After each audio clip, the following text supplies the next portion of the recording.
Hello everyone, welcome to my YouTube channel Saikat Ahmed Rafi. আজকে আবার আপনাদের মুন্সিগঞ্জ জেলার আলুর আপডেট নিউজ নিয়ে মাঠ পর্যায়ে চলে আসলাম। আমাদের মুন্সিগঞ্জ জেলায় কী দরে আলু বিক্রি হচ্ছে তা আপনাদেরকে আজকে জানিয়ে দিব। তাই সরাসরি মাঠ পর্যায়ে চলে আসলাম। শ্রমিক ভাইরা প্রখর রৌদ্রের ভিতরে তারা আলু উত্তোলন করছে।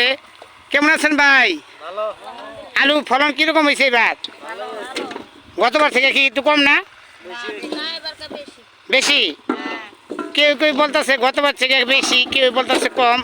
তবে আমাদের মুন্সিগঞ্জ জেলায় তুলনামূলকভাবে এবার একটু ফলন কমই, কারণ মুন্সিগঞ্জ জেলায় আলু রোপণের পরে আর বৃষ্টিপাতর হয় নাই, কিন্তু উঠানোর আগ মুহূর্তে কিছু বৃষ্টিপাতর হয়েছে, কিন্তু তেমন কোনো ক্ষতি হয় নাই। আলুর ফলন আগের তুলনায় একটু বৃষ্টি হওয়ার একটু ভালোই দেখা যাচ্ছে। আমাদের মুন্সিগঞ্জ জেলায় মাঠ পর্যায়ে আজকে কী দরে আলু বেচা বিক্রি হচ্ছে তা সরাসরি পাইকার ভাই অথবা কৃষক ভাই হিসাবে সাথে আলাপ আলোচনা করে আপনাদেরকে আজকে জানিয়ে দেওয়া হবে। আসসালামু আলাইকুম। এটা কি নূরপুর গ্রাম পড়ছে না? নূরপুর গ্রাম। এখন আছি আমি নূরপুর গ্রামে, টঙ্গিবাড়ি থানা, মুন্সিগঞ্জ জেলা। দেখি আজকে আঙ্কেলে প্রচুর পরিমাণে আলু রোপণ করছে। এখন আলু আমাদের মুন্সিগঞ্জ জেলায় কী দরে বিক্রি হচ্ছে আমি আঙ্কেলের কাছে সরাসরি জিজ্ঞাসা করতে আসছি মাঠ পর্যায়ে। আঙ্কেল, আলু বিক্রি করে ফেলাইছেন না?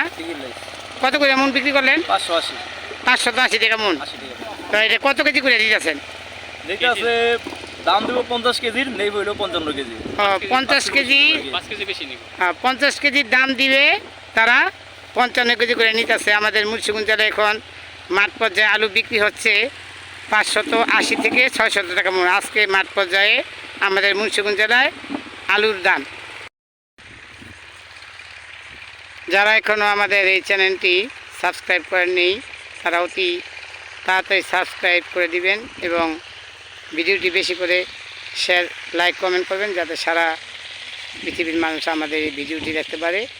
আপনারা ভালো থাকেন, সুস্থ থাকেন, আপনাদের সুস্থতাই আমাদের কাম্য। আমাদের মুন্সিগঞ্জ জেলার প্রতিনিয়ত আলুর আপডেট নিউজ পেতে আপনারা অবশ্যই আমাদের সাথে থাকবেন।